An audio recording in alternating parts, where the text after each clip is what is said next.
This is it, people. This is what you've been waiting for. This is Everyday Celebrity Podcast. The podcast for everyday people with everyday problems, trying to find everyday solutions to accomplish everyday goals.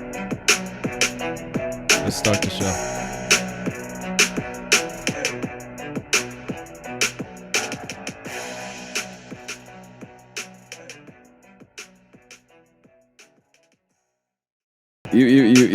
Welcome to another episode of Everyday Celebrity Podcast, number one podcast in Oakland, number one podcast in the Bay Area. And tonight is a special night. We have one of the top fitness female bodybuilders, workout specialists in the Bay Area has graced me with her presence to talk about her life,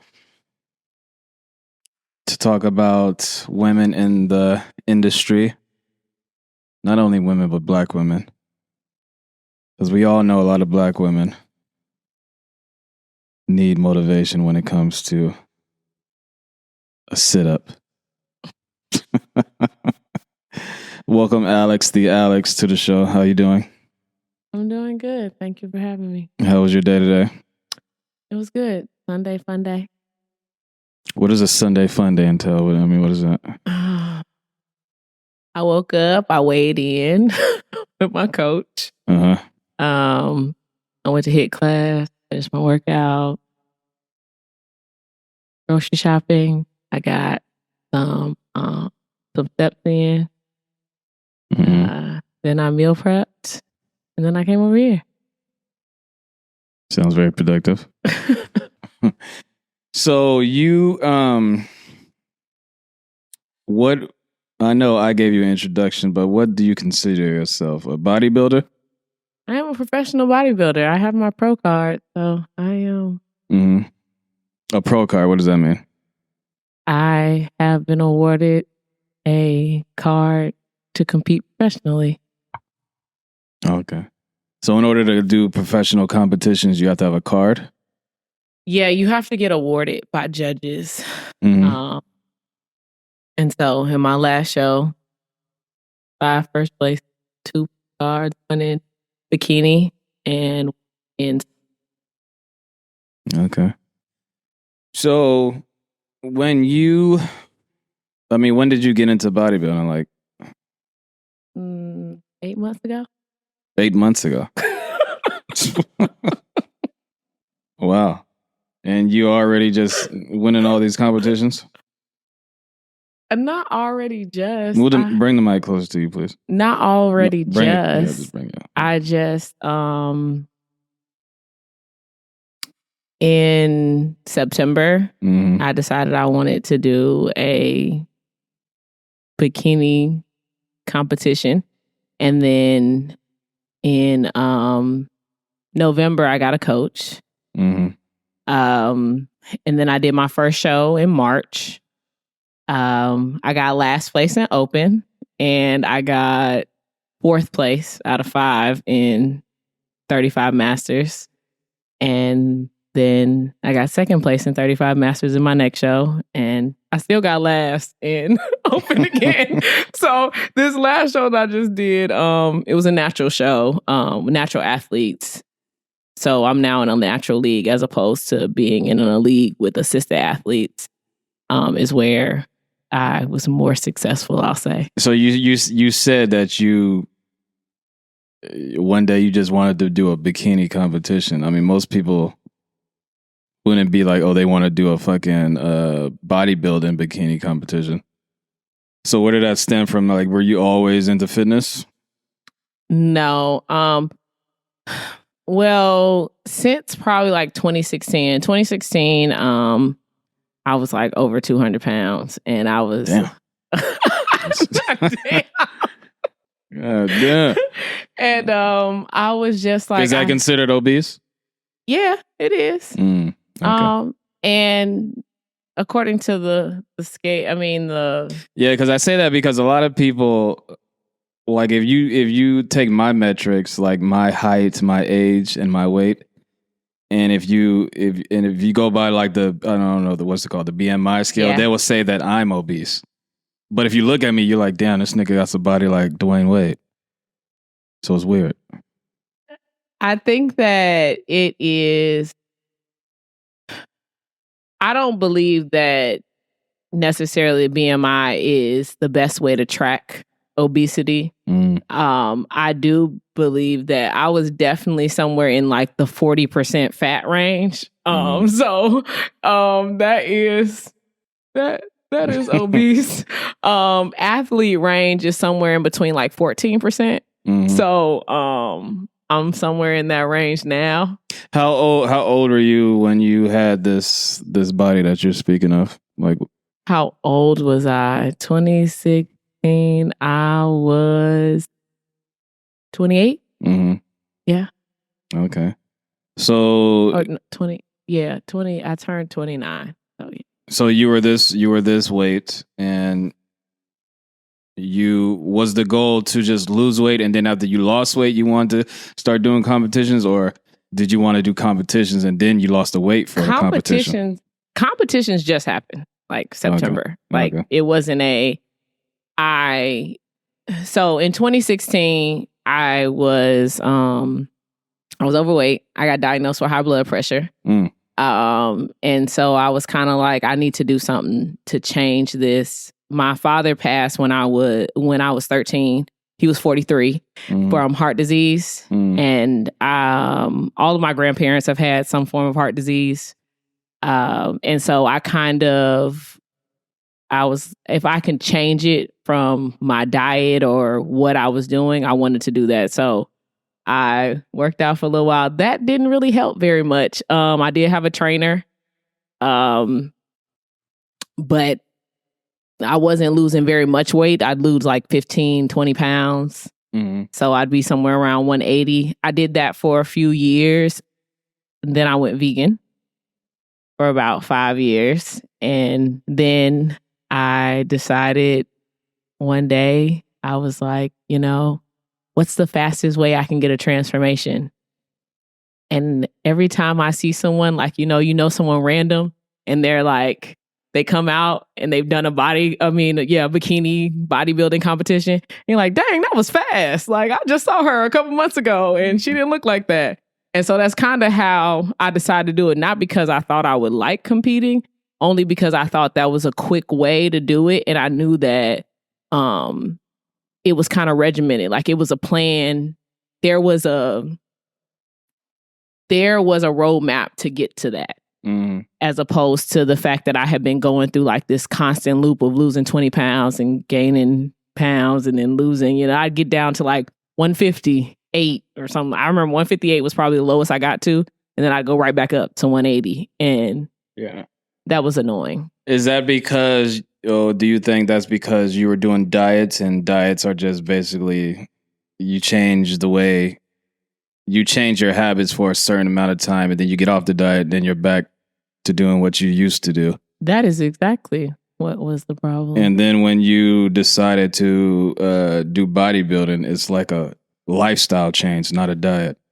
Yes? It is a lifestyle change. A lot of people say like, I don't want to do bodybuilding. And I'm like, well, I mean, I don't think of it like that. I definitely have changed the way my lifestyle is.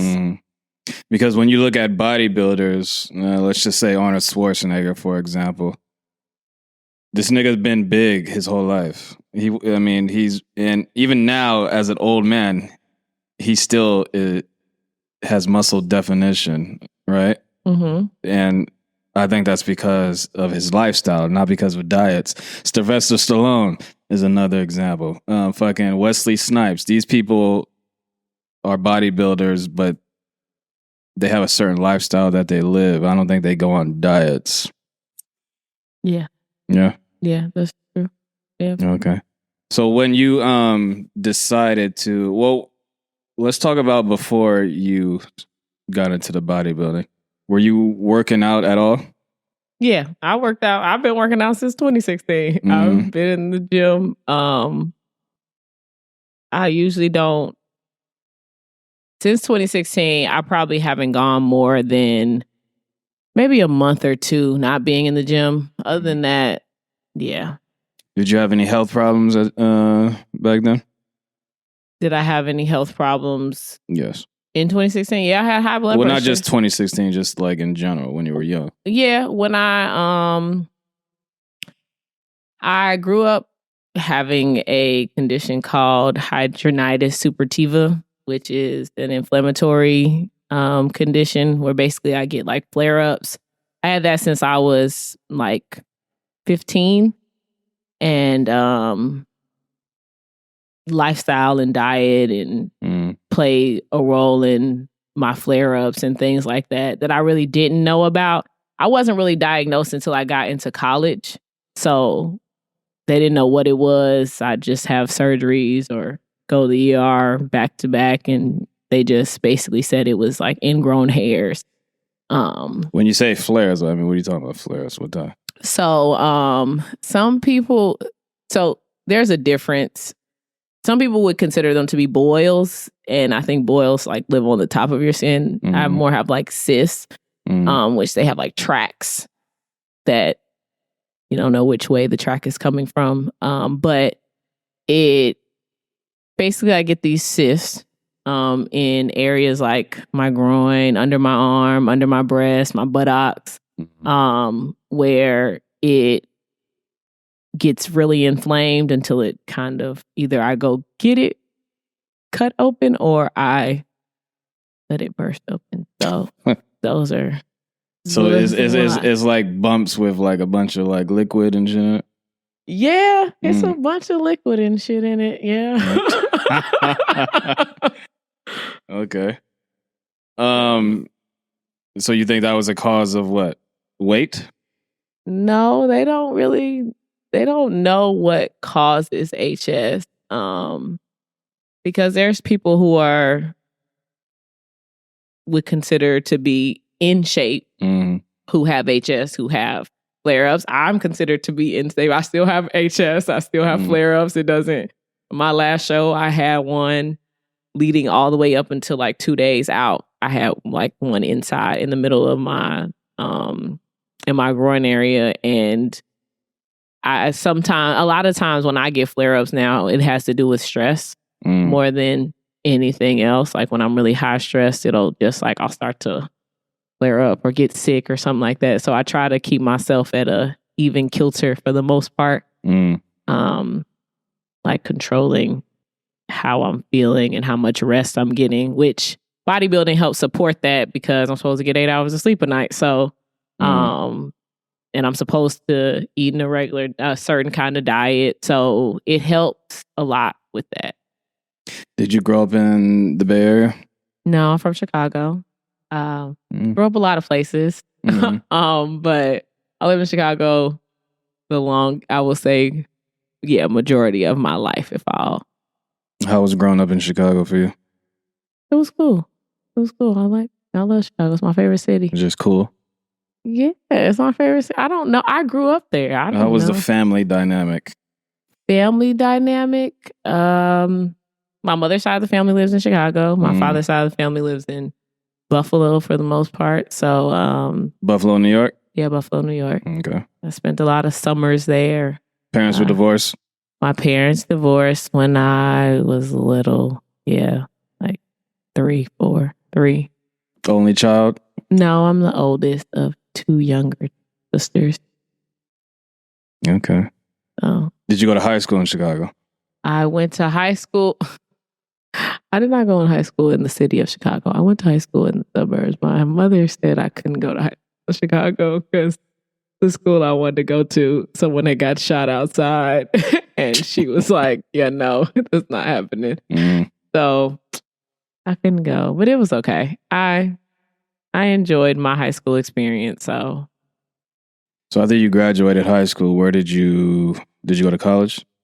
I did. I took a gap year. I went to college a year after I graduated to Edward Waters in Jacksonville, Florida.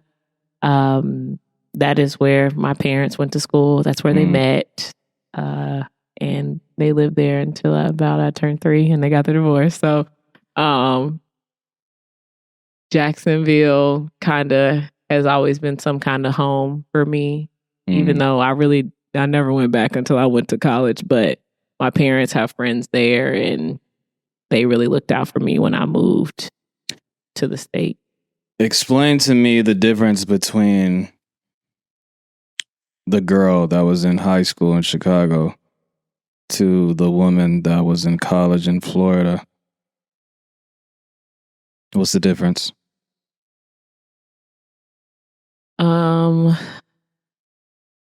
I guess the girl who was in high school in Chicago, I kind of had freedom to do whatever I wanted to do. My mother really I grew up with 2 rules. Tell me where you're going and don't lie to me.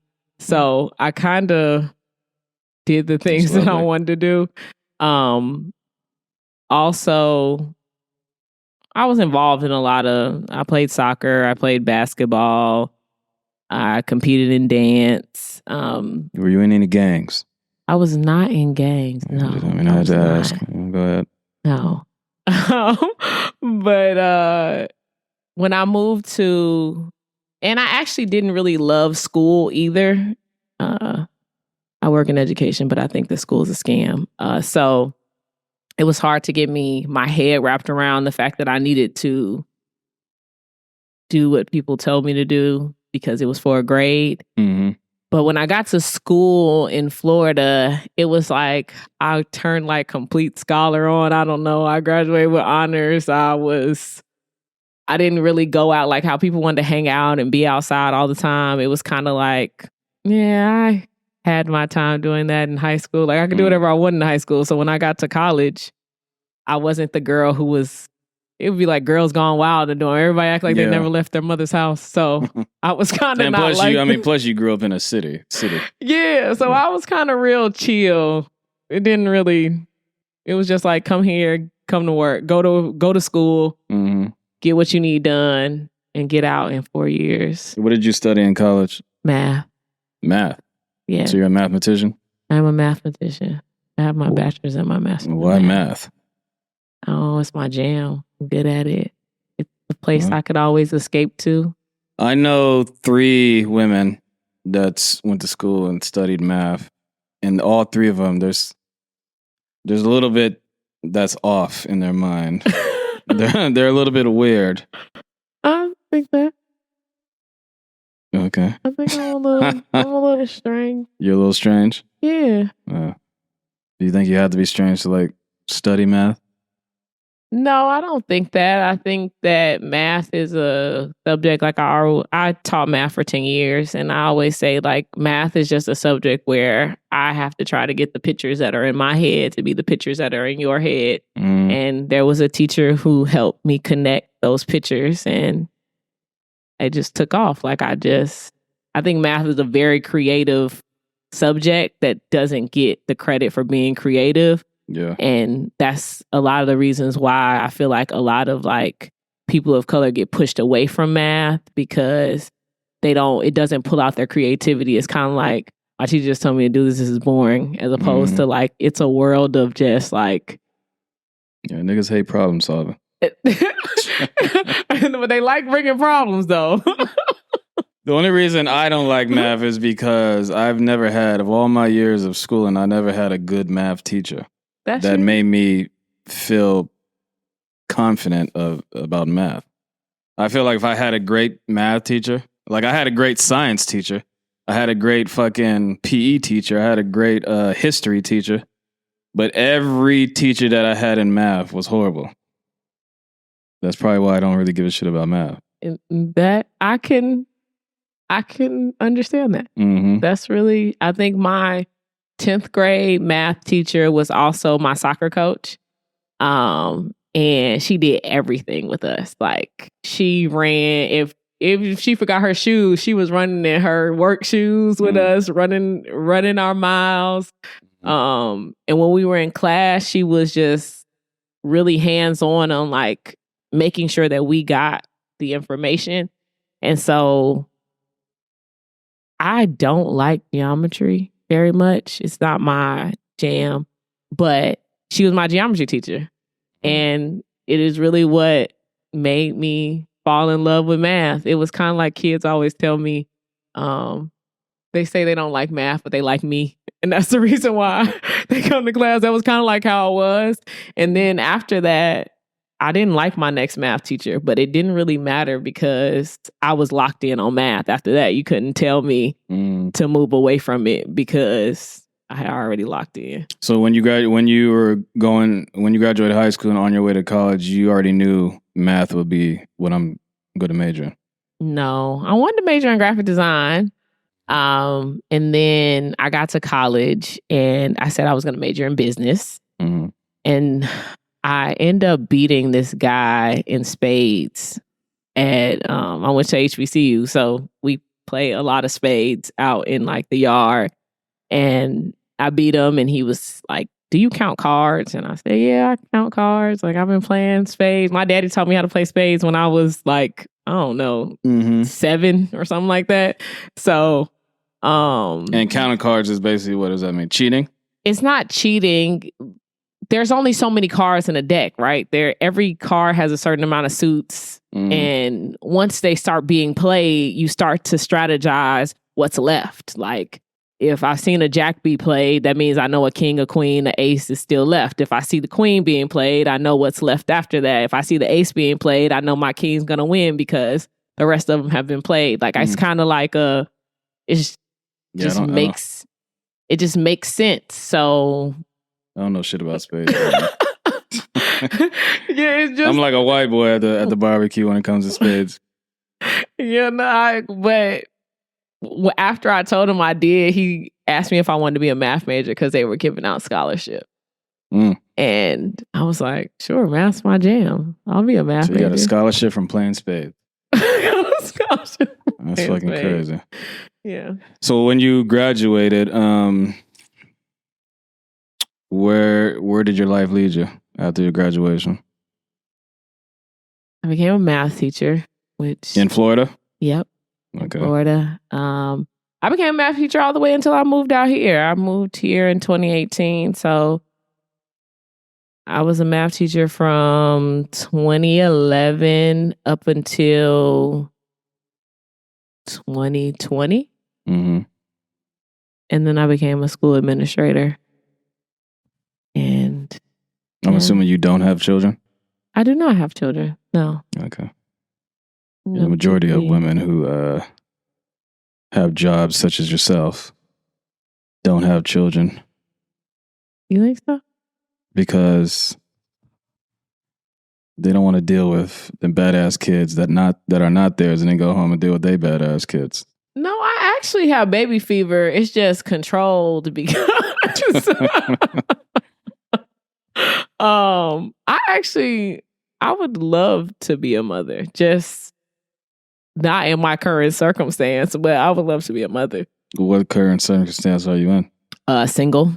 Yeah. I don't want a child by myself, but I need somebody to roll over and be like, here you go, it's your turn. How many kids do you want? I think at this point, one. I'm gonna be 36 this year. Okay. And I don't know. Yeah. Personal question, but you're 36. Yeah. The eggs are still there? Yeah. Okay. It's good to know. So when you're a bodybuilder, right? So let's stay on the subject of children, right? Okay. You're a bodybuilder. Pretty sure you're out there dating in a dating scene. Do you find it weird when do you find men looking at you like a certain type of way when they see you and you're like chiseled, all muscular, and then you got a nigga with like the little muffin top? Do you think do you find a lot of men not approaching you because of their insecurities or they're not confident enough?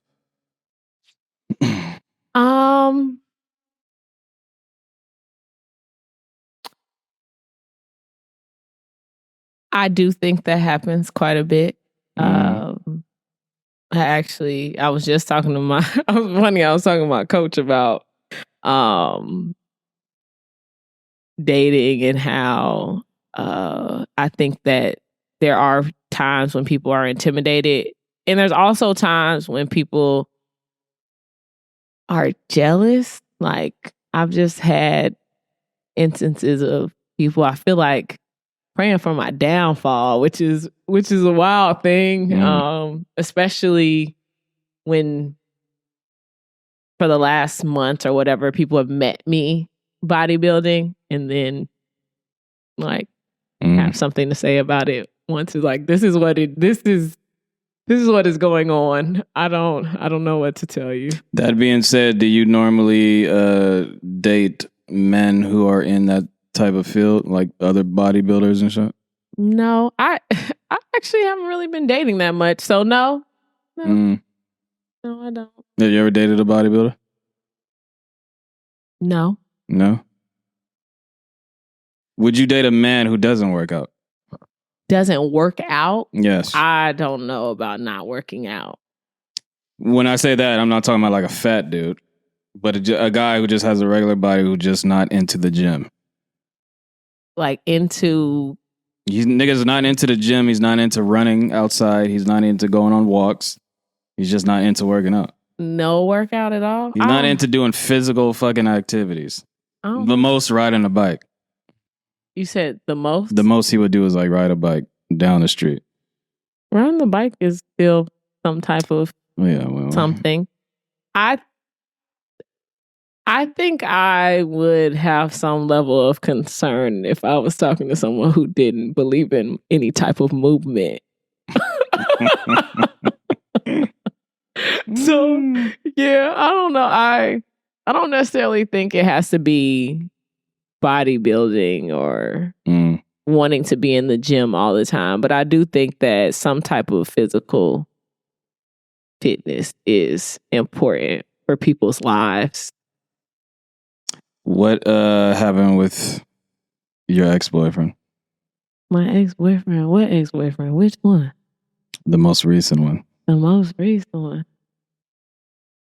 Nothing. I mean, he lived in Atlanta and I lived here. And it wasn't nothing exciting. There's really nothing exciting about my last boyfriend. It was what it was. I feel like it was during the pandemic. And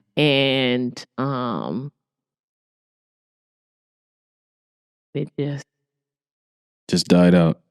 Yeah, it just died out. Great. A bodybuilder, right? You guys have zero. I don't know what it is, but like some of you guys have zero body fat on you.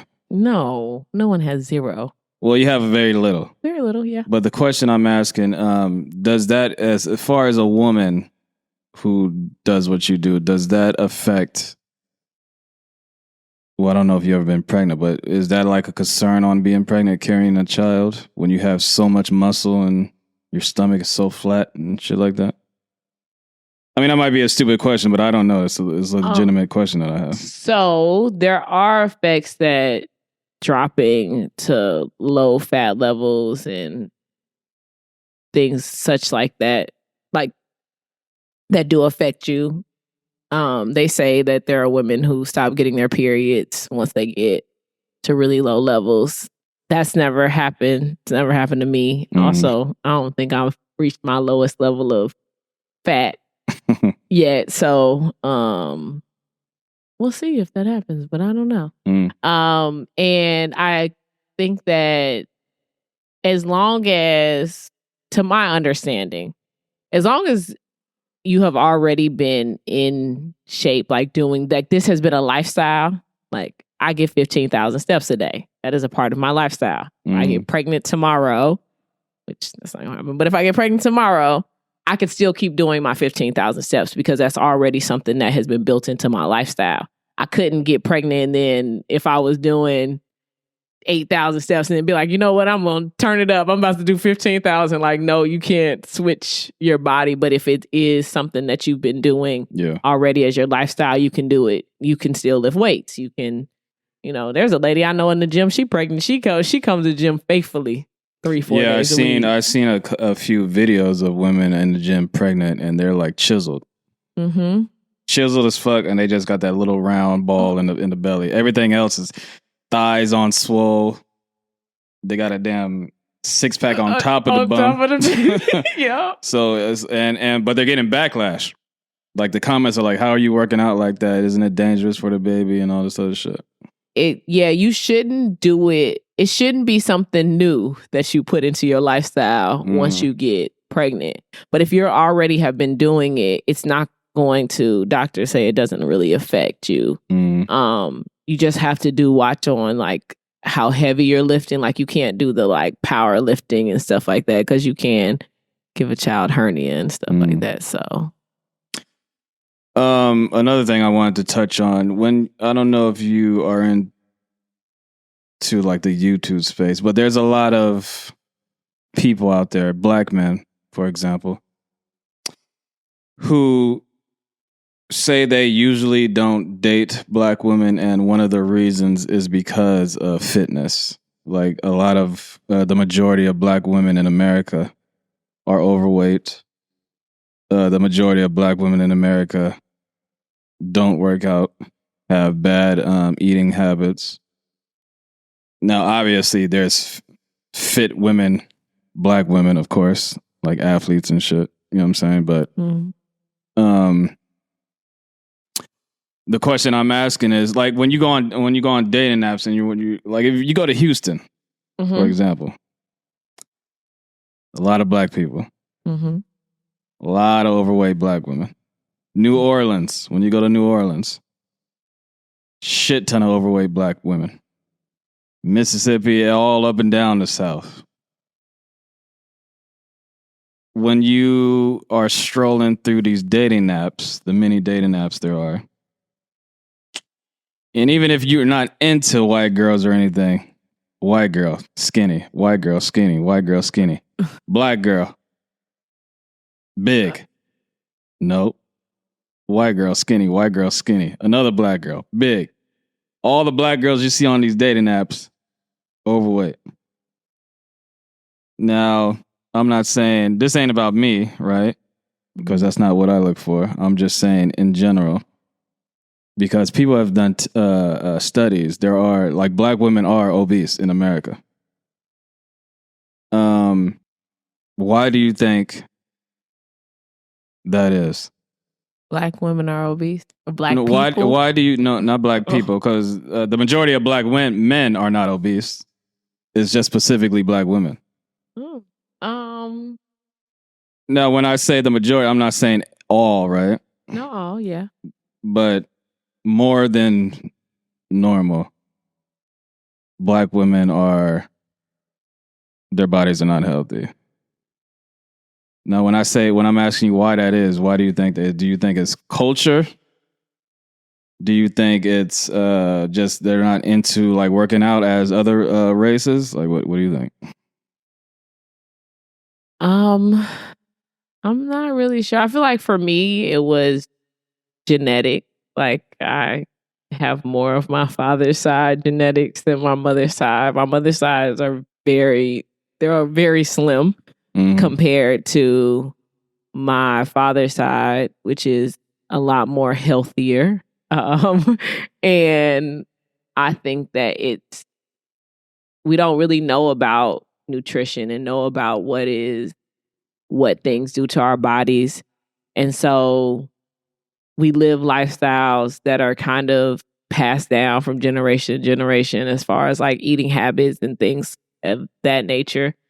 And I'm really reading this book right now called Obesity Fixed, and it talks about how food has just progressively gotten unhealthy and we're marketed that to have a good time is to eat. It wasn't my last boyfriend, but last person I talked to, I remember he was upset because he said, like, we can't go out and eat. And I was like, well, we can go do something else. Like, eating doesn't have to be what is centered around our world. And I think a lot of times, like, I haven't seen a lot of people because what do you do with them if you're not out eating and drinking? And that's kind of where I feel like in this like culture of where we are right now is that food and drinks lie in everything that we do all the time, and there's no type of tracking or accountability of what actually we are putting inside of us, and movement stops. Like, we move less the older that we get, and a lot of people blame it on their metabolism, but a lot of times it has to do with the fact that you're not getting up and getting your steps, like move your body.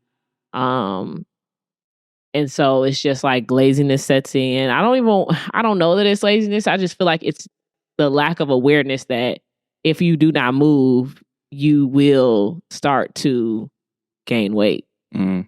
And if you do not track what you are eating, you most likely will overeat, especially the things that they're putting in the foods now. A lot of people are never in a calorie deficit or in a calorie maintenance phase. They're usually overeating. I agree with all that, but do you also think that a big part of it is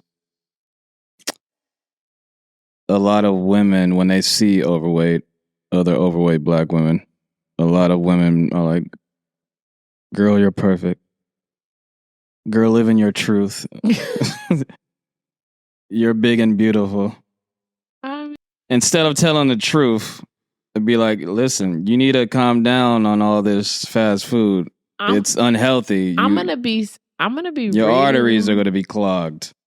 They're not telling the truth to these women. They're saying, you're beautiful. The whole fucking Lizzo dilemma. Everyone keeps...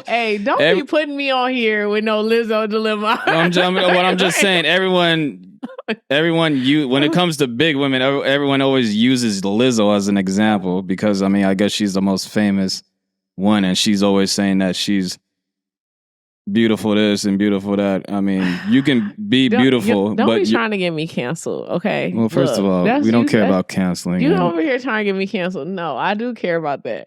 It's a simple question. Do you think it's because women are not truthful with other women? Be like, listen, girl, you can be beautiful, but you still need to calm down on all this eating.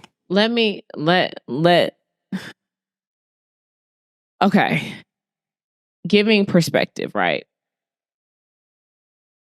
When I was the size that I was, I knew that I wanted to transform my body.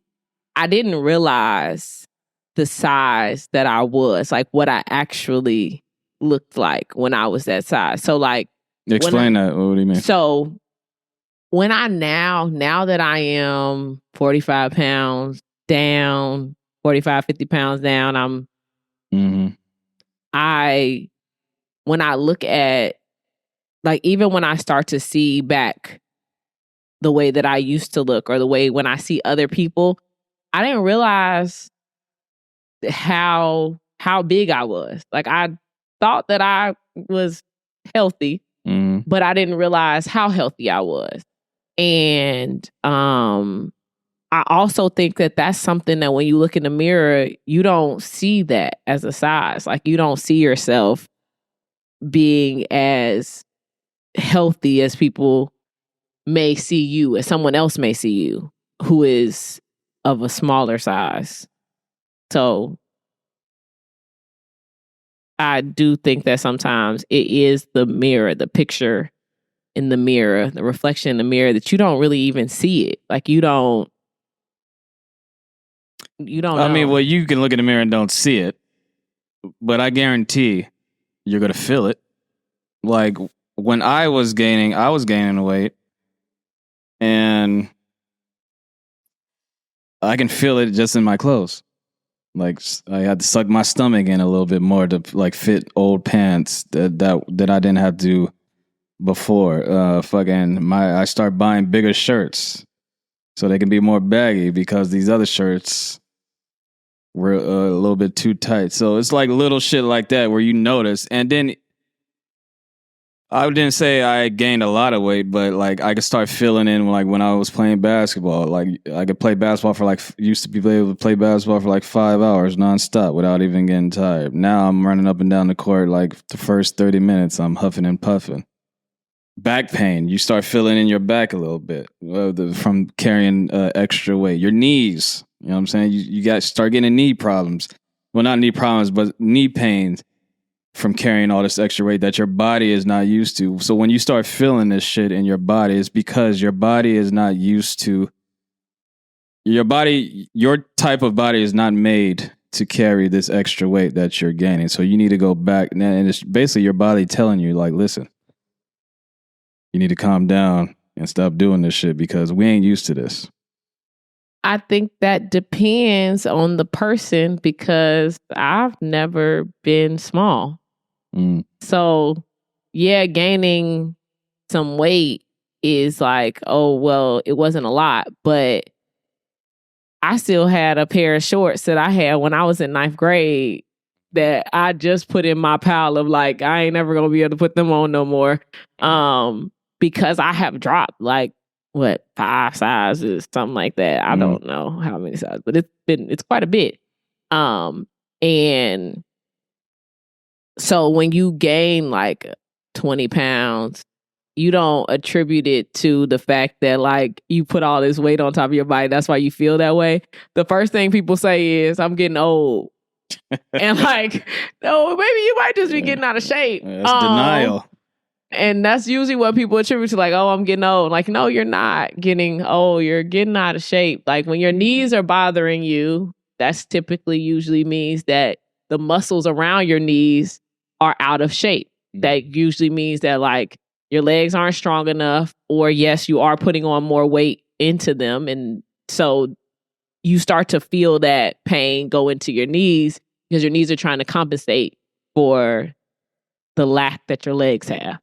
And the whole I'm getting old, I mean, there is some type of truth to that because when you're young, you can eat what you want and still not gain a lot of weight because your metabolism is crazy. Your movement. You're working, your movement, you're active. And then when you get older, you're not so active. So you have to trade it off. You have to start the older you get, the more emphasis you have to think about what you put in your body. Food, you have to change diet because you're not young and your metabolism, if you eat this cupcake, it's going to do a worser effect than when you were 20, right? Than when you eat the cupcake at 55. It depends on how in shape you are at 55, but it depends. Because what I could eat 7 months ago and it be a problem, it's different now. I'm on a different set of like calorie intake only because like now my metabolism is on like overload. Like my body feel like a furnace at night. I'm just, cause it's just burning everything. But that's because of how fit I am right now.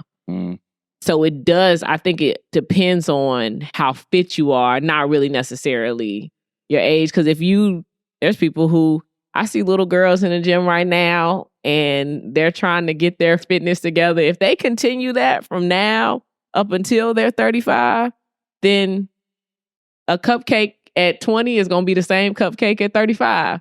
It's not going to be different, but it is the fact of people's lifestyle choices change from 20 to 35. So yes, you do see those changes, but I definitely think there are people who are more in shape. Now that I have been in this whole, I don't know, it's an industry for a little bit, and seeing people, some people's bodies, metabolism go crazy at 50. Like, I know 50-year-olds who are killing the game right now. Them niggas are on steroids. Huh? Them niggas are on steroids. Not ones in natural league. Some of them are. But really, steroid, I am a natural athlete. I am not on steroids. I don't plan to be on steroids. It's not I did this for a different reason. So I don't desire to dibble and dabble and try it out. But really the thing is that the major thing that you need in in bodybuilding is you need rest and recovery. And people who are on steroids, the steroids take away the rest part. So it's not that they're not still putting in a lot of work. They actually are just getting rid of rest so they can put in more work. That's really what people on steroids do. So, yeah, them people they grind. They grind hard. Yeah. Well, all I gotta say is no human being, a 600-pound body is not natural. I'll just say that. Like my 600-pound girlfriend. 600 pound. That's what you're talking about. Yes. Oh, you have a friend that's 600 pounds? No, but there's a show that says it's called My 600-Pound Girlfriend. Isn't that what it's called? No, it's called My 600-Pound Life. Oh, My 600-Pound Life. Oh, I don't know. And that's another thing of people not being fucking realistic about shit. They're glamorizing these 600-pound women on this TV show like it's normal. That's not normal. It's fucking crazy. Whoa. To allow yourself to get 600 pounds. Once you get 200 pounds, okay, maybe you should start thinking 200 to 300 pounds. Okay, damn. Okay, maybe I should stop. Maybe you should start thinking 300 to 400 pounds. It doesn't hit you yet. Now you're 500 pounds. It still hasn't hit you yet. Now you're 600 pounds. Damn. It hasn't hit you yet. Something is wrong. And niggas ain't saying this. They want to beat around the bush. Girl, you're beautiful. Go with your 600-pound self. Go ahead, girl. No. Be like, yo, something is fucking wrong with you. We're taking all this food away. You're gonna get it. We're gonna get a surgery. We're gonna do something. But 600 pounds, no, that ain't it. This seems a very passionate topic. I just can't stand. You talking a very even, Kilton. You're very so calm and collective. I ain't never seen you get this. No, I just don't like when people try to when they know something is wrong with you, but they try to just edge you on and not being realistic when they know it's dangerous. Like giving your kid soda all the goddamn time and Kool-Aid. You know that's going to fuck this little nigga up. So stop giving him the soda. And then when he gets older and he has a fat ass neck, and you're like, oh, wow, how did Jesus get so big? No, because you were giving that nigga soda all through his childhood. I think that we also need to take into account that I don't think that it is disheartening to see a lot of it a lot of times, especially like my father passing from heart disease. He was somewhere near 350 pounds, almost 100. And I think that he didn't decide to change his lifestyle at all, which is disheartening. I think that's a part of me wanting to change my lifestyle, is the fact that I don't want people to be crying for me at 43 because I passed away because I wasn't doing what I needed to do. And I think that a lot of times people really don't know. People really don't. And it's not, the thing is like, if you think about a lot of people, they live in food deserts too. Like they live in a space where it's cheaper to buy Kool-Aid than to buy water. I paid $2.99 for water. Now, if I went to the store, right, I decided to buy this water on my walk. Yeah, let's take accountability. But if I go to the store, right, to buy a pop, it would have been $1. Okay. So the thing is that when you sit there and when you process in your head and you don't have the knowledge and you're like, you know, which one is better for me to, which one is more economical for me to buy, it's the pop because it's what is on sale, or it's the juice. I'm going to get a juice. That's what people, I'm going to get a juice. Well, juice is, I'd rather drink a juice than a soda. I don't necessarily know that I'm not really going to drink my calories ever. Like, that's just not something I really want to do unless it's a drink. I don't necessarily ever want to drink my calories because juices are loaded with sugar the same way as a pop. Like, Mm. And so you can sit there and have a cup of rice is like 23 calories, right? 23 grams of carbs. Mm-hmm. A pop and a juice can be somewhere between 45 grams of carbs. Mm. I'd rather have 2 cups of rice than to try to drink a juice that's going to leave me dehydrated and want to drink some more. So I think people don't realize those things when they're going to do it is like, oh, I'm gonna drink a juice. Drink some water and have some actual table food that's gonna give your body some nutrition, because the juice and the pop, neither one of them gonna give you any type of nourishment. But we sit there and we make those decisions and we just really don't know. And I think that's a lot of the problem in communities of people of color is we don't know that the decision that we're making is what is the consistent decision we make to not pay attention to what we are putting inside our body is what makes us consistently obese.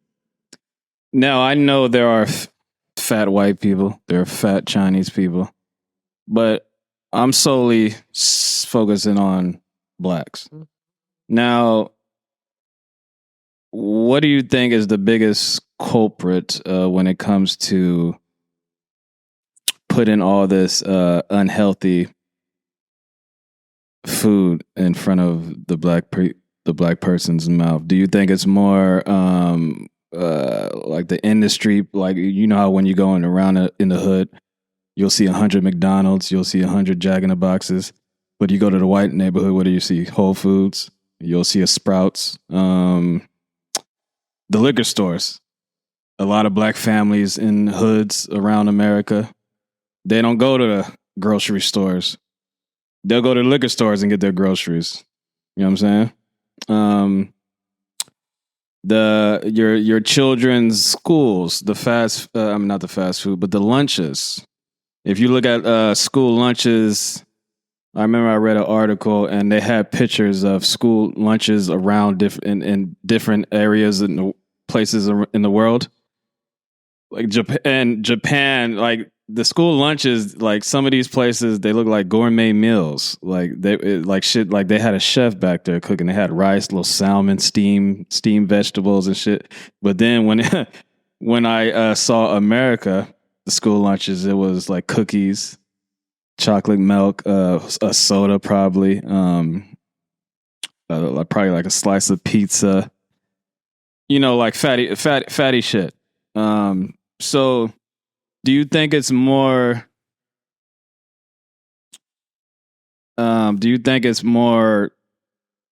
problem with like government and policies, or do you think it's more on parents and the actual black person? Because I can walk in a store and you can walk in the store, but what you buy, you got to take accountability. You're the one picking that soda, and I'm picking the apple juice.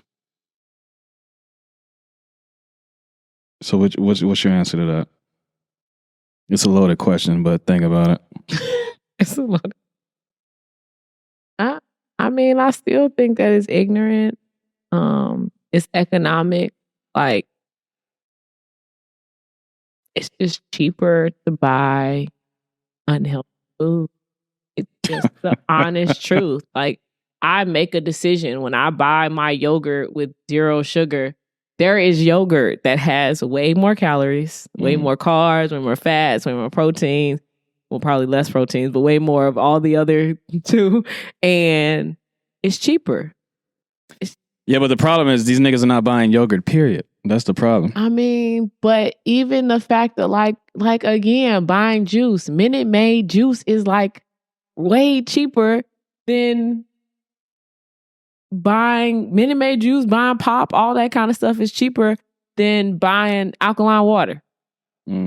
Like it's cheaper to buy bullshit. Like that's just it. And yeah, it is food deserts. And the school lunch, the way school lunch is set up, when the Obamas were in administration, there was it's called the Healthy Food Act, where Oh my God. What? I'm not gonna. What? I'm not gonna. The Obamas are some bullshit. Them niggas ain't do nothing for. But go ahead.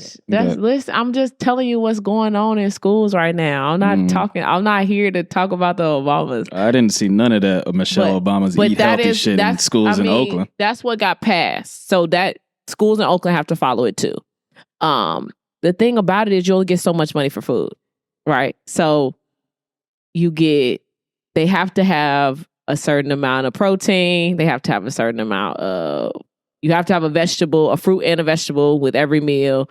You have to have, I feel like a milk or something like that. I think that's part of the protein. I don't know all the criteria, but the thing is that to buy food for kids when they're on free or reduced lunch or whatever is expensive. So they get trash food by these companies who are selling the food to you, and you get trash pizza and just not really, it's not good. It doesn't look appetizing for kids to eat. Even though they are trying to have healthier foods in schools, they're not appetizing because to buy the foods that will look appealing costs more money. And they don't have the money to buy the foods. And really, that's usually it. It's the cost for food. Food is expensive. My grocery bill is expensive. Like, especially when I want to eat, like, I want to eat how I want. Like, I want to be fancy.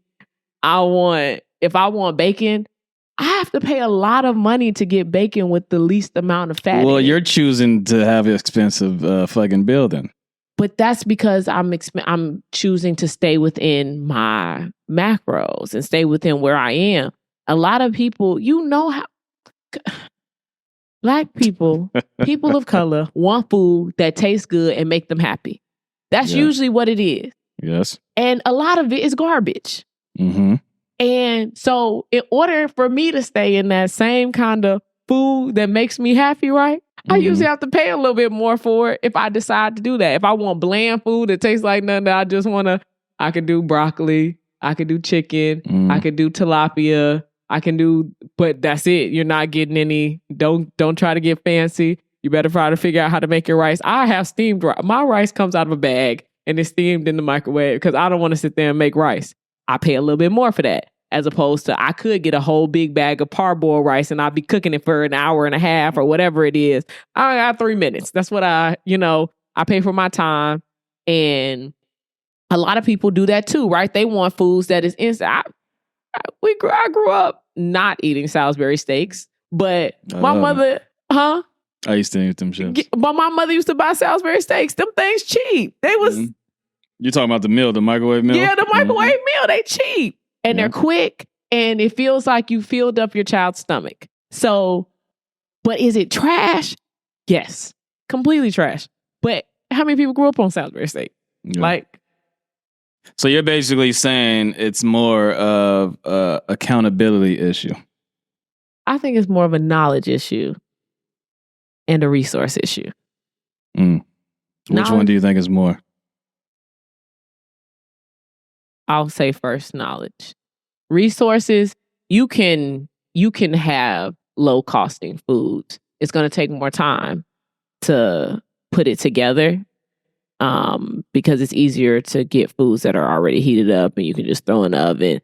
You know, how many times I have a pizza, one of them oven pizzas growing up.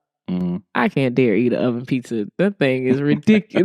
They're ridiculous on what that makeup is and how processed it is. But you could go to the store and get them for $2. And it was kind of like, I think people in them having the time and having the resources and knowledge is understanding that those foods, while cheap and quick, are a lot of the downfall of what's going on. Like Church's Chicken. What they charge you on Tuesdays, you got the $2 meal, right? And then niggas be around the corner in line for that shit. Right, exactly. But you think about it, that's a quick meal for a whole entire family to get. If you got a family of 4, you pay $10. Everybody got a meal. And it's like we was fancy tonight. We had Church's chicken tonight. You know, like it was a treat. But really, it's the part that's hurting us. Mm-hmm. Is that's not a treat. Actually, that's harm being done. But there's something that sends our senses off that makes us think that this is a good life. Mm-hmm. And yeah, no.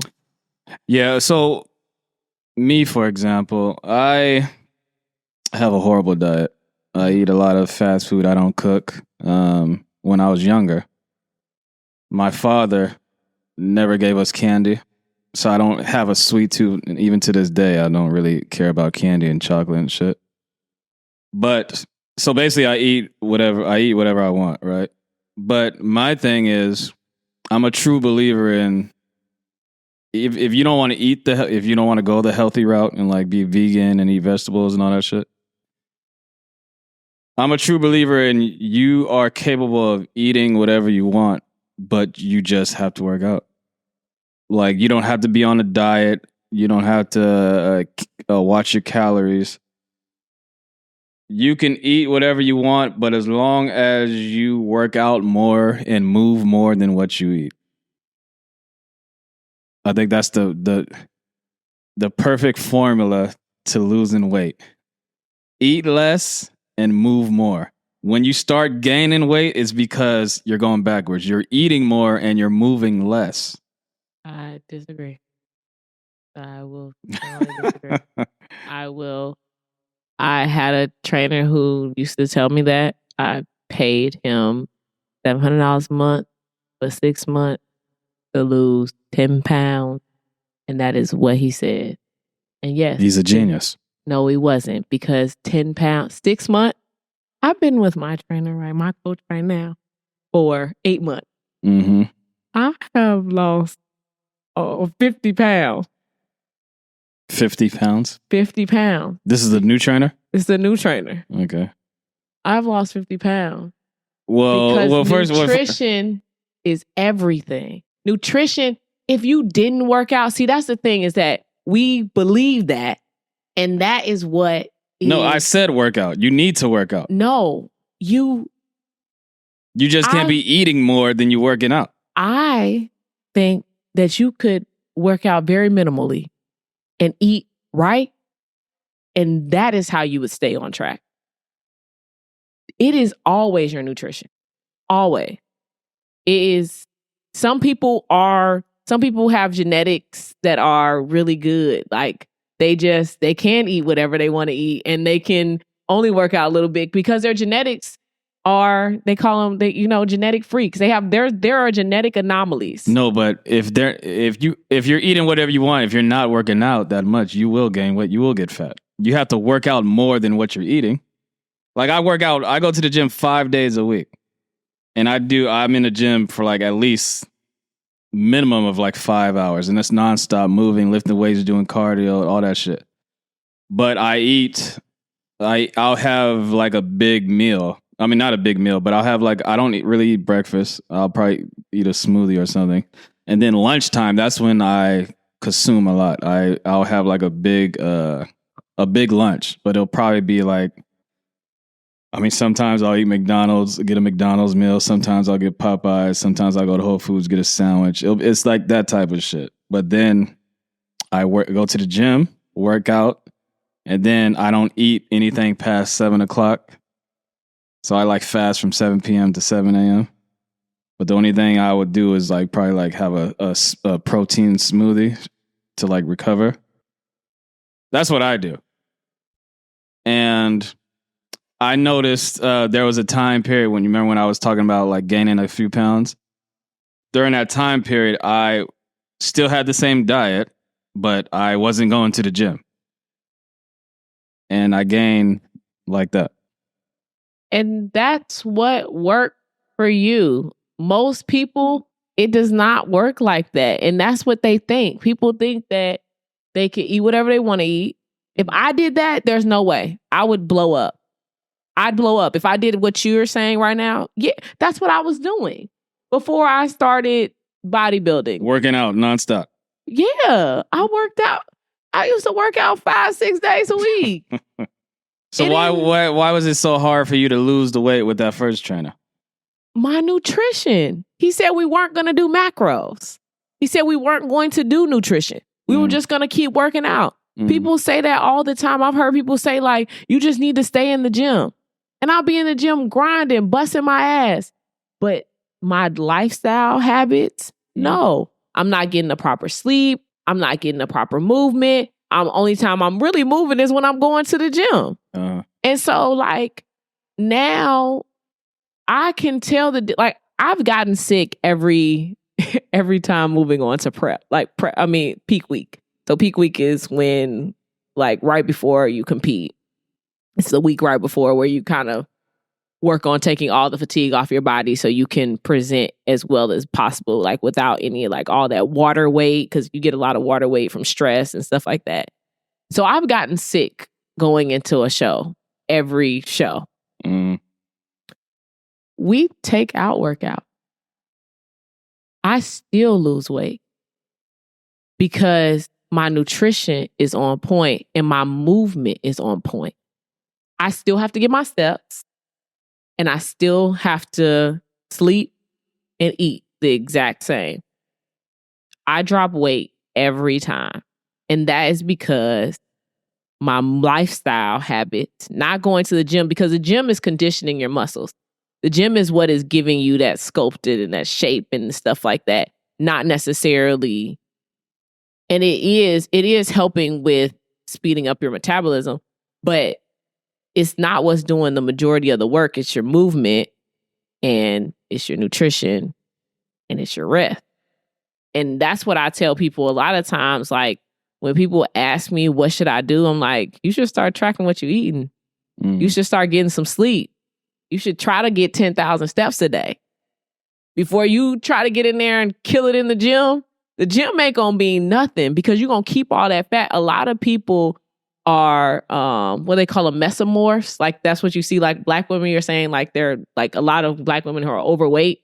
Mesomorphs, which mean like they carry a lot of fat in their body, like in their stomach and any like that's just a natural woman thing, is to carry a lot of fat in your lower half of your body, your stomach, your butt, your thighs, all that. And if you're not on a proper nutrition plan, you can't just hold on to that. There's a lot of guys who are lucky to say that they do that, but also what that means is you're at a calorie maintenance. So whatever you're eating is a maintenance in your calories. So you're fine. Like you live like that because you actually have put your body on some type of plan that works for you and you figured it out like this works for my body.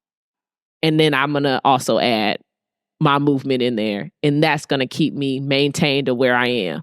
There's a lot of people who haven't figured that out. I know people who, like I've got homegirls and stuff like that who like they eat a certain way and they maintain their weight because they know what works for them. And I feel like learning what works for you is a big thing in like maintaining your weight because it is what you are eating. Because if you decided that you were going to add another meal, what would happen?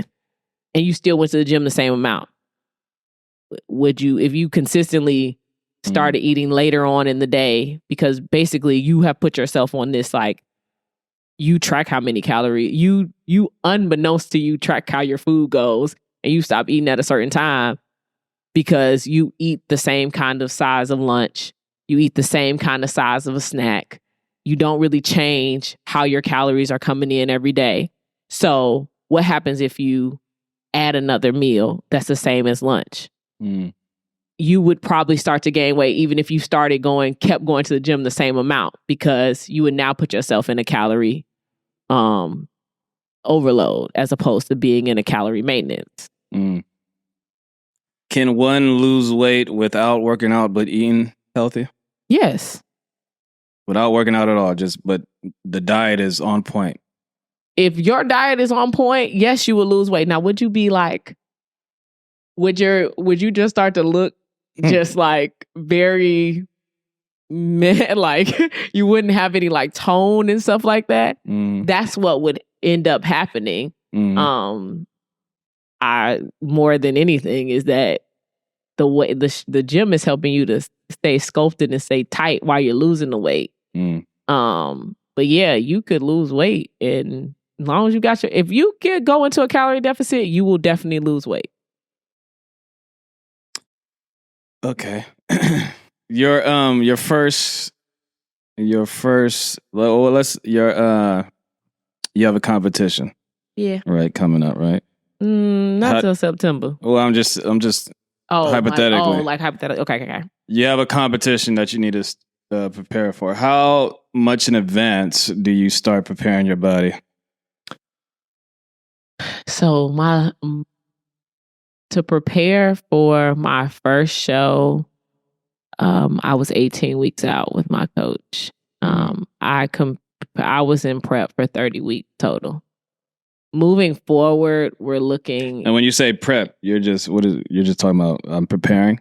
Preparation for that's what because there's an AIDS medicine called prep. I know. Actually, you know what I said? I don't want niggas to be confused. I said that to somebody one day. I was like, I'm on prep. They like, oh well, how long you been on it? And I was like, they're like, and so I'm over there just like, oh, I've been on prep for this long. And they're like, damn. Okay, so like, how is it like feeling? I'm like, oh well, it's good. And then all of a sudden, I don't know how we got into it. Like them telling me that they were talking about the medicine. And I was like, oh, no. They thought you had AIDS. No. I am in a preparation period. Yes, it is. Yeah, you got to elaborate when you say that. It is called, in the bodybuild world, when you say you're on prep, that means that you are on season preparing for show. So right now I'm technically off prep. Mm-hmm. But we'll go. So for this period, the last period that I was on, it was 30 weeks. I was on prep like nonstop. I've been off for about 3 weeks. We're going on to 4. And I'll probably do this up until end of July. And I'll be on prep for about 8 weeks to prepare for my pro debut.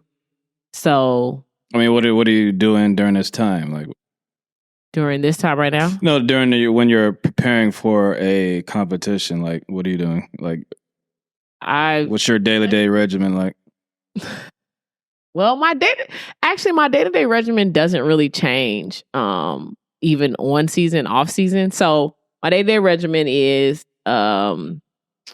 I have to get my steps in. Everything I keep saying, I got to get my steps in. I got to get my sleep in. I know they say I'm addicted. I know I am. I really got a problem. Right now I'm at 12,600. I need to get 15,000. So, I need to get my steps in, get my sleep. Supposed to get 8 hours of sleep a night. Mm-hmm. That doesn't always happen. I was about to say, are you really consistent with all this shit? Sleep is something that I struggle with, just because I feel like I always have something to do. But when I'm going into what we call peak week, which is the week leading up to the show, I really push to get my 8 hours as much as possible. Now, when you say sleep, I mean, when you say 8 hours, are you like in deep sleep for 8 hours, or are you just in the bed? No, like actual, no, sleep. Like So what time do you go to bed in order to get those 8 hours of sleep? Because it's going to take you some time to fall asleep, yes? Not the way my life goes. I'll pass out real quick. One moment I'll be, my phone I put on the other side of the room because I don't need it next to me. You don't got a TV in your room? I do not have a TV. Oh, that's good. I have a projector that I cut on every now and again, like when I want to watch shows, but I don't do that very much. But my phone's on the other side of the room. It goes on Do Not Disturb at 11 o'clock. It goes on D&D, not D&D, downtime at 12 o'clock, which means I can't use any apps. I can't text people. It's like my phone is completely locked down. Only way I can get out of it is going into the settings. And so 8 hours of sleep for me is whatever 8 hours looks like. So I have an alarm that's set for 3:30 a.m. because I was at one point getting up at 3:30 a.m. to go to the gym. Damn. So that means that I need to be asleep by 7. Were you doing like 2-a-days and shit? No. No, I was just getting up that early so I could go to the gym and I could get my full workout in. And then, so whatever the time is, like if I get in bed and it is 10 o'clock, I'll be like, well, 10 to 6 is the time in order for me to get my 8 hours. So if it's, I'll say wake up at 6:30. And that's what time my alarm will wake me up. I give myself a little cushion to actually fall asleep so that my 8 hours actually do count if I'm going to go to sleep. So I try typically to go to sleep around 8 o'clock. It's a hard thing to do, but it is definitely necessary. So when I am approaching my shows, I really try to get that full 8 hours. But before that, I really mostly 6 to 7 is the push. Like if I can get 6 or 7, I'm going to try as hard as I can to get that. My nutrition is something every day I have to do. And then my training and then cardio, depending on how much my coaches said I need to do. During this prep time, what's your diet like? Are you, because I've heard, I mean, I might be mistaken, but when bodybuilders they're eating a lot. Is that true? You have to eat more? Like get more calories in your body? Now that I have gotten smaller, like, and my metabolism is higher, I get to eat more. My last show was the most I ever had gotten to eat the day of a show.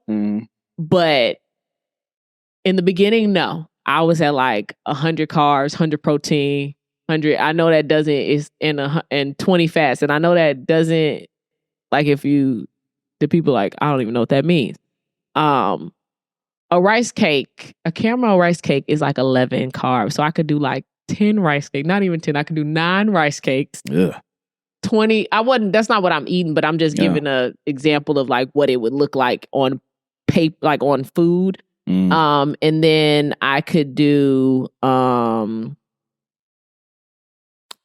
what is it? Every 3 ounces of chicken is about 20 protein. So probably 15 ounces of chicken I could do. So that could be what I was some days eating for the day. Like the amount of food. So it wasn't really a lot. I try to make it stretch. But I was at that. We used to do these 100, we used to call them 100-day dig, 100 gram digs. And I was starving. Now I can't eat like that. My body gets dizzy. It's like, girl, we need more food. We can't do that. I tell my coach, I'm like, I'm really dizzy. I think I'm gonna pass out. And he's like, I think that's your body saying that you need more food. We can't give you those low levels of food anymore. And like, even now that I'm off season, we had pushed my macros really high and I was still losing weight. And so he was like, okay, we need to push you up a little bit more because right now the goal is to maintain weight so that I can just get some really good workouts in because when I'm on prep for shows, I'm in a calorie deficit because we're trying to lean me out as much as possible. And being in a calorie deficit when you're more in shape means that, yes, you usually do still eat a lot of food because your body is burning so much every day. So there are people who get to eat a lot of food. When people usually first start out, no, you don't get a lot of food because your body is not in shape yet. And so, no, you can't get that much food. But I'm looking forward to my pro debut. I think I'm about to be able to eat like whole meals. So the best time to like date you is when you're not in workout season, huh? I don't think that. I mean, I'm okay with it. I think that if it's It'll be a struggle. Huh? It'll be a struggle. No, I think there's fun things to do. I can do things while I am on prep. It's just what I find out a lot of times is sometimes people want to be spontaneous, right? And I kind of can't handle the spontaneity because if I haven't done everything I need to do, like if I was, say I didn't wake up and go to the gym that day, like when I woke up and I still got off at 3 o'clock, but I didn't go to the gym. I have to go to the gym. So like, if I get a call like, hey, you want to hang out? Like, nah, I can't hang out because I got to go to the gym. But like, if I would have known before, I would have been like, no, I got to get up. I got to go to the gym so that I can hang out after I get off work. I think that that's the kind of thing is that like working with me and saying like, hey, this is going to be a plan ahead of time, not this just popped up in my head right now. I want to do it is a kind of, even like for planning macros, like I can go out to eat, but I would need to know the place before. And I like, I can't go into too many surprises. That's the thing. I know I can't do a bunch of surprise, like food and stuff like that.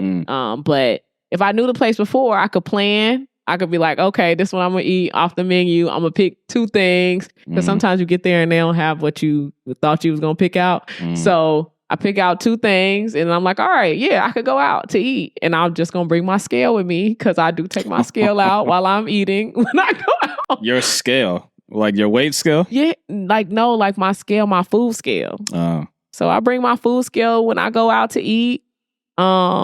But that's if someone is comfortable with that. See, I'm okay with it. I carry my scale around like it's a mirror of somebody in their purse. So I don't mind it though. Oh, I do think that'll be a good thing because I mean, if you're working out crazy, that would just motivate me to start working out as well.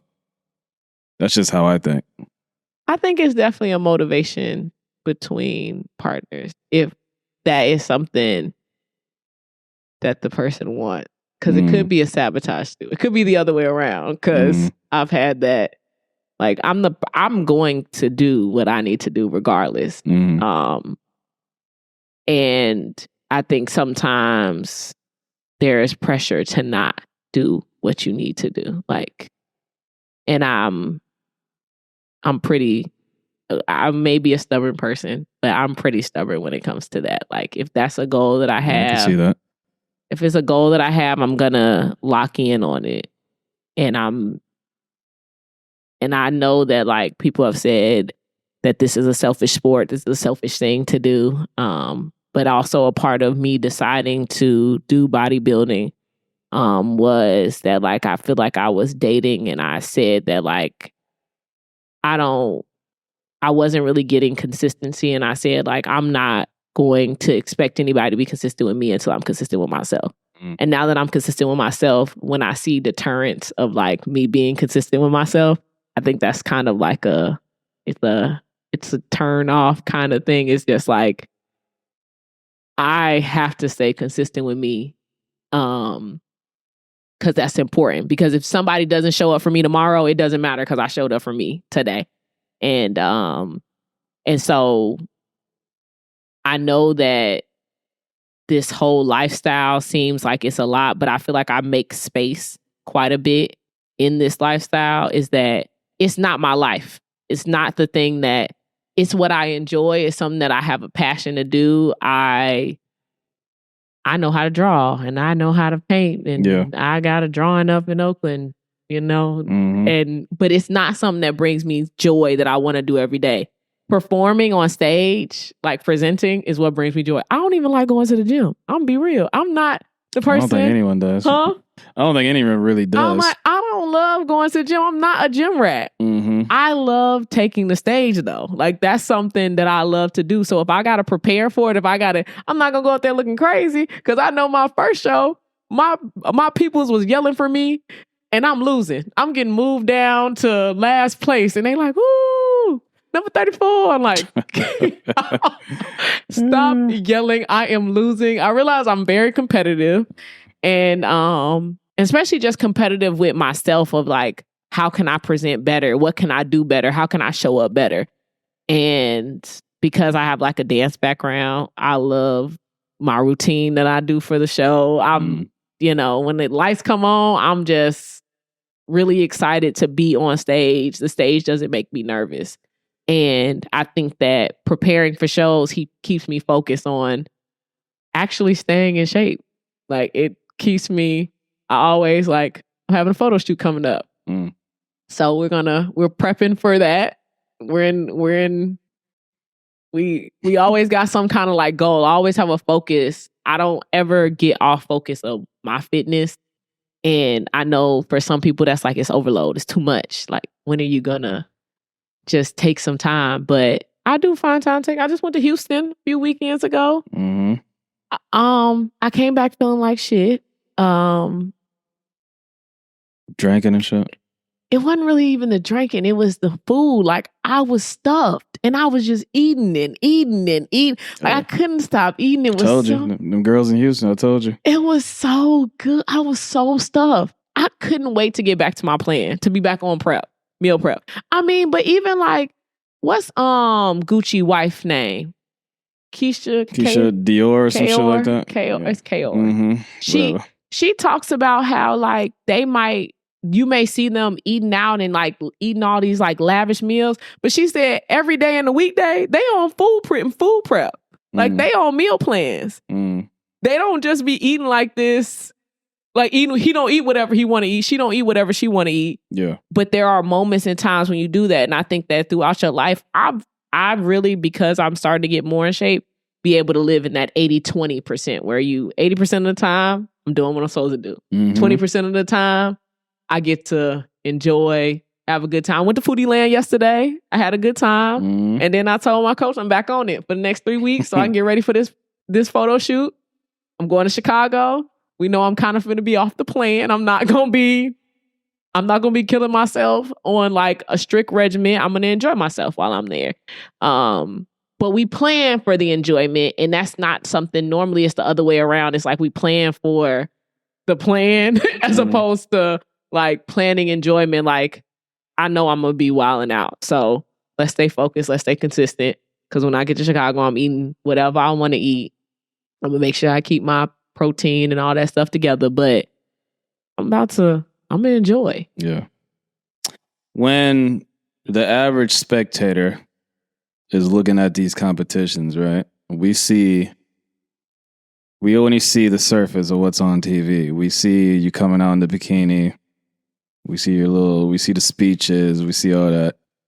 No one really knows what's going on behind the scenes. Tell me some shit that people will be shocked to hear about what goes on behind the scenes of these competitions. Oh, shocking. One thing that's shocking that was shocking. Yeah, go ahead. Oh. Go ahead. One thing that was shocking to me, you have to get tans. And I didn't realize that all women got tans in the same room together, like butt ass naked. And like we were sitting there holding 2 poles on our hands, like so we could keep our arms up, and just sitting there having a regular conversation. Just everybody. That's not weird, is it? Everyone's very. It is weird. It is weird to be in a room with a bunch of women who you don't know, just random, having conversation. You never went to a gym and showered and in a locker room, everyone naked in the locker room, innit? So I'm fine with being naked in the locker room. You know how many people are uncomfortable with being naked in the locker room? Like, people do not walk around. There are only certain people who walk around ass naked in the locker room, and it's usually not people who are around my age range or younger. They don't want to walk around it. That's the most self-conscious age range of like, no, we're not walking around naked. The black girls are getting spray tans? Everybody, yeah. I get my spray tan because it has your skin looking so like. Why don't you just rub down with coconut oil or something? No, I'm like I've been like a 7-year-old boy all my life. So like I got like scars all down my leg and everything. Like from I dove in the first base a couple years ago, but this is a recent scar. It's not even like a childhood scar. So when you get sprayed, your body just looks so even on stage. It's basically like getting makeup done on the rest of your body. So when you present, all your muscles be popping out, you don't get washed out by the light. That's usually what they say. Like when you don't get a tan, you get washed out. You can't really see your definition. It doesn't you don't stand out. I like looking like a Reese's Pieces. I love when I get my with my tan and I got the little red undertones. It's just it's like something like you just stand out. so much more. When people don't get tans, you like, they don't got no tan. What? Why didn't they get another coat?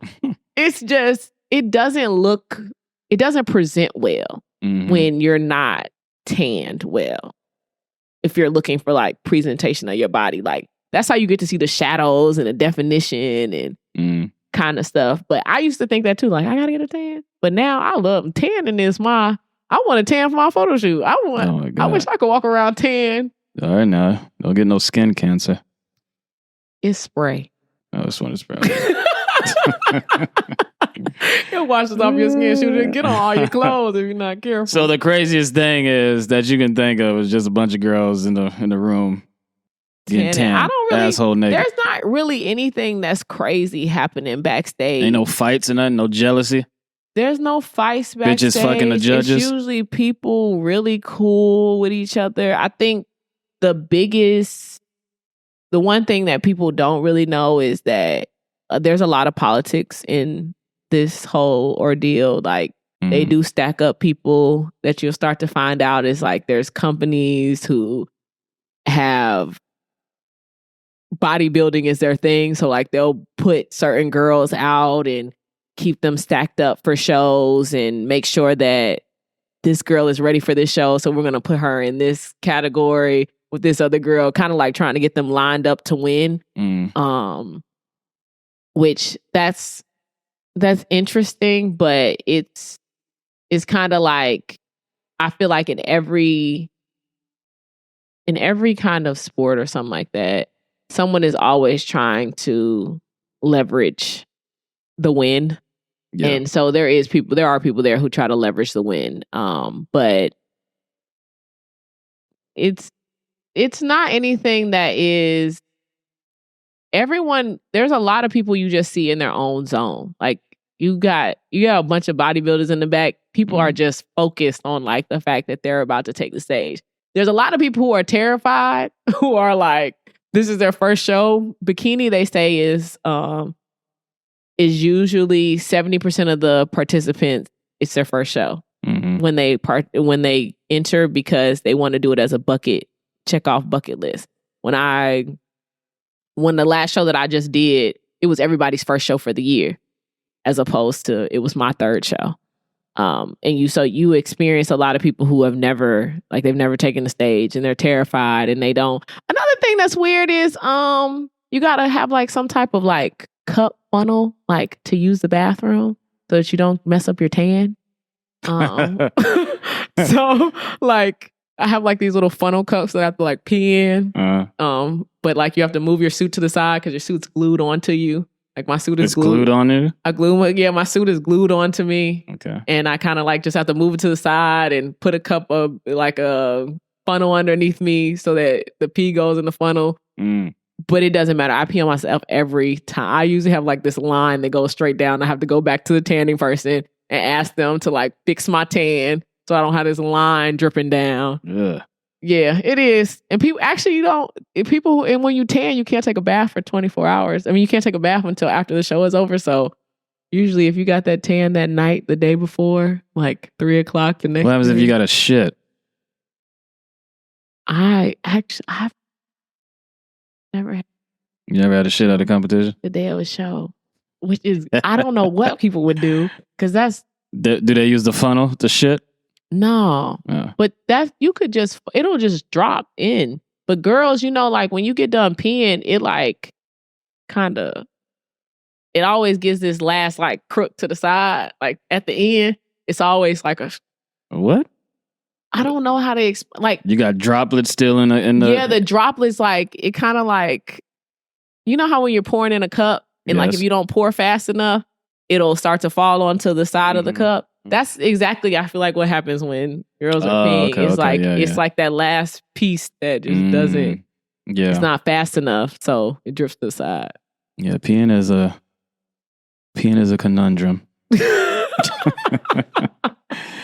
But anyway, do you think being a Black woman bodybuilder is a advantage or disadvantage when it comes to competing in these competitions?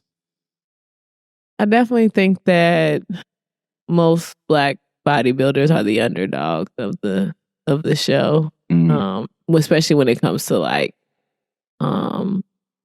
being stacked against you. The fact that like there are big companies in bodybuilding who normally the Black person isn't part of the big company.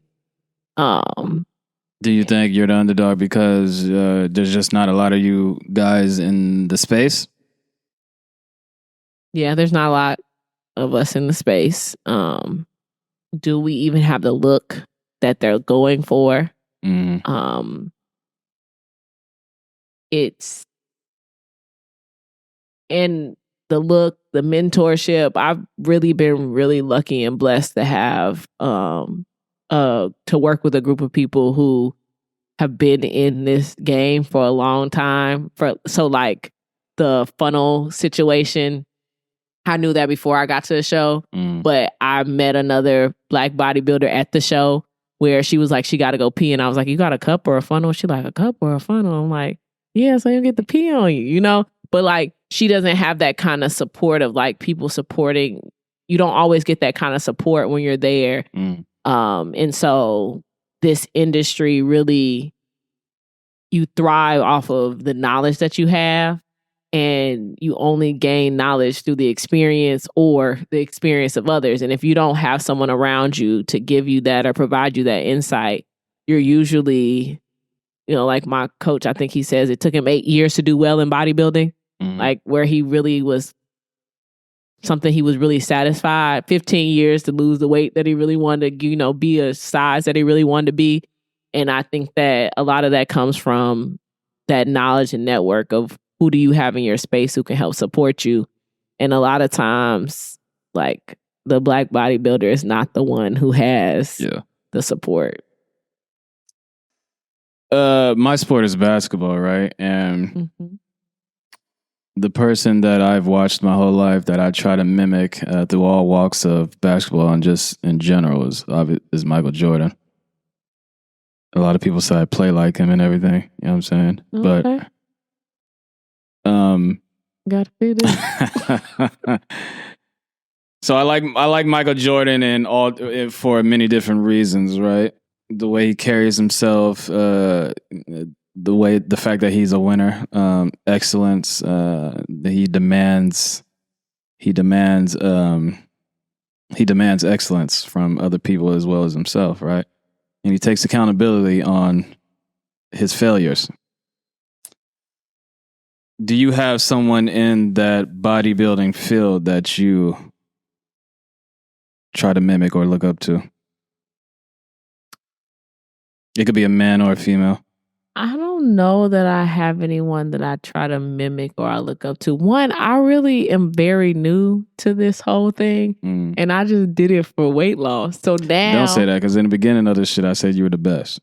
So we gotta stick on that. I still think that I am. I mean, I got my pro card in 7 months, so I think I'm pretty decent. But I think I am just now entering like actually the world of bodybuilding and like seeing who is out there. What's her name? Phoebe Hagen. I love her. She's a natural pro bodybuilder, Black from London, and really killing the game. And I think that there are more people who are inside of bodybuilding who I will begin to see. My coaches tell me to stay away from social media, so I'm not comparing myself to people because I'll get lost in it. Like, did you see her? Like, no, I'm not. They're like, Alex, get off of social media and get back to training. Like, do what you need to do. My coach always says that what we need to focus on is annihilating the plan every day. And so I don't necessarily get myself too wrapped up in who is out there, but I do appreciate the exposure and meeting people and like hearing their stories and seeing what's been going on with them. But I don't have anybody who I kind of like idolize at this current point in time or just am so enamored by. It's also a thing is that I don't really know people's names. So I really struggle with that. Yeah. Like, I don't know names of movies, and that's just that was my struggle in math, is that I would never remember definitions of words. Because I just be living my best life inside of it. And so I'm trying to do better at knowing people and being able to register who people are, because it is important especially when you're maneuvering through professions. If this is something professional, you don't want to stumble up on people and then not know who that person was. Because I'll see people all the time. I remember Plaza was walking in front of me in the mall and I didn't even recognize or pay attention. Well, I don't think anyone recognized that nigga. I mean, I was in Florida. I lived in Florida for a long time, so Plaza is really popular there. I like him, but I did not know that was him. Pay attention at all. So if you had one little nugget of advice to the women or the young girls or whatever, just the women, period, who are thinking about getting into this space, what would you tell them? I'd tell them to do it. Get started. Oh my God. What? If they want to get started? I can't stand generic ass advice. Okay, go ahead. Goodness gracious. I ain't seen him Don't say, oh, go for it. Don't quit. No, we don't. That's obvious. I'm not going to say that. What I'm going to say is, like, I know it may sound generic and it may sound like, there should be more. Stay consistent. Like, if you're going to jump into it, be consistent. It is not something that people call me and ask me, like, when did you start seeing a change? I see a change every day that I get up and keep doing it. You don't see it in the beginning. They say it takes somewhere between 6 to 12 weeks for you to see change in your body. And it takes even longer for other people to see the change in your body. So we're sitting around 3 months of consistency in order for you to really see change in your body. Be consistent. Like, show up for yourself, because it's not going to be something that comes overnight. And I think that if there is a circle or a network that you can have, like, to have support, take it. Like, allow people to support you through this, because this is definitely a lonely sport. I'm not going to act like I don't go through spaces and times when I am really just by myself, because everybody doesn't get it. And I know people want to, but also when you're around people, they start to annoy you. So just like knowing that if this is something that you want to do, you can go for it, but understand it's not going to be a space. It's going to be a lonely road. And if you don't like your coach, change it. Change them. I'm a strong believer. I've had a lot of coaches, a lot of trainers. Don't just stick with somebody who's not supporting you the way that you need to be supported. But consistency is key. It really is. If you can stay consistent, if you can stay on the plan, you're going to see the change. Because I know in January, I asked my coach, like, does he think I can do it? Who would have thought in May I would be sitting here with a pro card, getting ready for a pro debut? Yeah. And that's one thing that it's the consistency, the way that I showed up every day for 5 months in a row. And if you decide to do that, you could do it. Great advice. Great advice. My advice will be,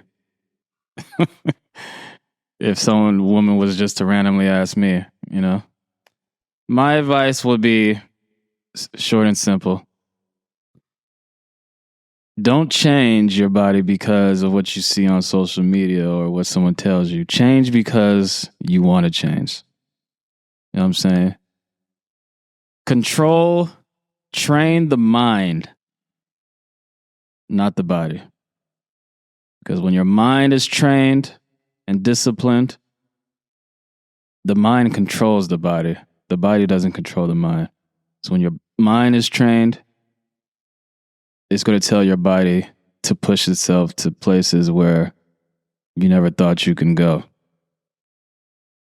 So train your mind And the to body drink will follow. to drink water. You know what I'm saying?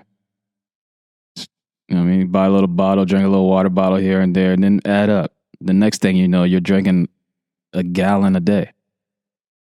Yeah. You know what I'm saying? Instead of getting that big ass supersize, I mean, you're not going to change overnight.